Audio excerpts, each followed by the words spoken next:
নতুন অধ্যাদেশ দিয়ে হবে না শেখ হাসিনা এবং সেনা কর্মকর্তাদের গুমের বিচার, এমনটাই জানিয়েছেন চিফ প্রসিকিউটর তাজুল ইসলাম। তিনি বলেন, গুমের শিকার ব্যক্তিদের ন্যায় বিচার নিশ্চিতেই নতুন আইনের প্রয়োগ হবে এবং আন্তর্জাতিক অপরাধ ট্রাইব্যুনালের বিধিবদ্ধ আইনের আলোকেই হবে বহুল আলোচিত সেই বিচার। পাশাপাশি অন্তর্বর্তী সরকারের জারি করা অধ্যাদেশ দেশে গুমের মতো অমানবিক ঘটনা বন্ধে গুরুত্বপূর্ণ ভূমিকা রাখবে বলেও মত দেন তিনি। মিজান আহমেদের 2 পর্বের বিশেষ প্রতিবেদনের প্রথমটি আজ।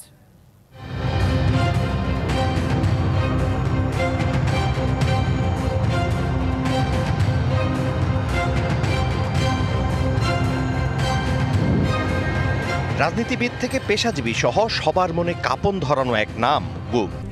RICL TMX, যুগের পর যুগ স্থাপনা থাকে মজবুত।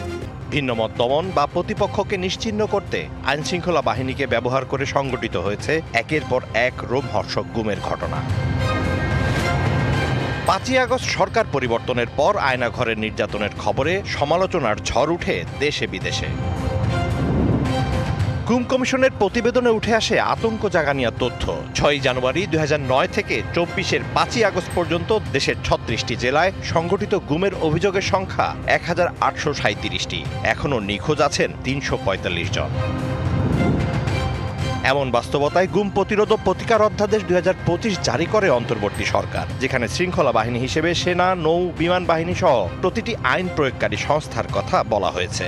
আর সাজা হিসেবে গুম হওয়া কোনো ব্যক্তির মৃত্যুর জন্য দায়ী ব্যক্তির মৃত্যুদণ্ড বা যাবজ্জীবন সাজা সহ অনধিক 1 কোটি টাকার অর্থদণ্ডের বিধান রাখা হয়েছে। কেউ সজ্ঞানে গুমের সাক্ষ্য প্রমাণ ধ্বংস করলে বা গোপন নির্যাতন কক্ষ নির্মাণে জড়িত থাকলে পাবেন 7 বছরের কারাদণ্ড সহ 20 লাখ টাকার অর্থদণ্ড। এরই মাঝে গুমের 2 মামলায় শেখ হাসিনা সহ সেনা হেফাজতে থাকা 15 সেনা কর্মকর্তার বিচার চলমান রয়েছে আন্তর্জাতিক অপরাধ ট্রাইব্যুনালে। অন্তর্বর্তী সরকারের জারি করা গুম অধ্যাদেশ কি সেনা কর্মকর্তাদের মামলায় প্রয়োগ করা হবে, এমন প্রশ্নের জবাব দেন চিফ প্রসিকিউটর।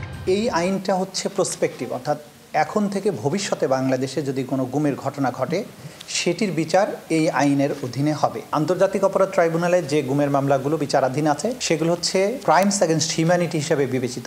এই গুমের বিচার এই বর্তমান যে 2025 সালের গুম প্রতিরোধের যে আইন হয়েছে সেই আইনে বিচার্য হবে না। এটা আন্তর্জাতিক অপরাধ ট্রাইব্যুনালের যে আইন, ইন্টারন্যাশনাল ক্রাইমস ট্রাইব্যুনাল অ্যাক্ট 1973, সেই আইনের অধীনে এই বিচারটা চলবে। বিগত 1.5 দশকের গুমের সংস্কৃতি বন্ধে এই অধ্যাদেশ কার্যকর ভূমিকা রাখবে বলেও মত দেন তিনি। এই আইনটার করার উদ্দেশ্য হচ্ছে যাতে ভবিষ্যতে আর কখনোই গুমের ঘটনা না ঘটে এবং রাষ্ট্রের কোনো কর্মচারী রাষ্ট্রের কোনো পজিশনকে ব্যবহার করে গুমের মতো জঘন্য অপরাধ করতে সাহসী না হয়। পাশাপাশি মানবাধিকার কমিশন আইন করা হয়েছে, সেটার জন্য কমিশন যাতে ফ্রুটফুলি কাজ করতে পারে, ইফেক্টিভলি কাজ করতে পারে সেই ধরনের বিধান রাখা হয়েছে।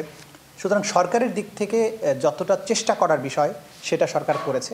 অপরাধীরা যত শক্তিশালী ব্যক্তি বা বাহিনীর সদস্য হোক না কেন, কেউ আইনের ঊর্ধ্বে নয়, এই কথা প্রমাণ করার সময় এসেছে বলেও মন্তব্য করেন তাজুল ইসলাম। ভবিষ্যতে এই ধরনের কোনো সরকার এসে জনগণের উপরে গুমের মতো জঘন্য অপরাধ সংগঠনের সাহস যাতে না পায়। Mizan Ahmed, DBC news, Dhaka.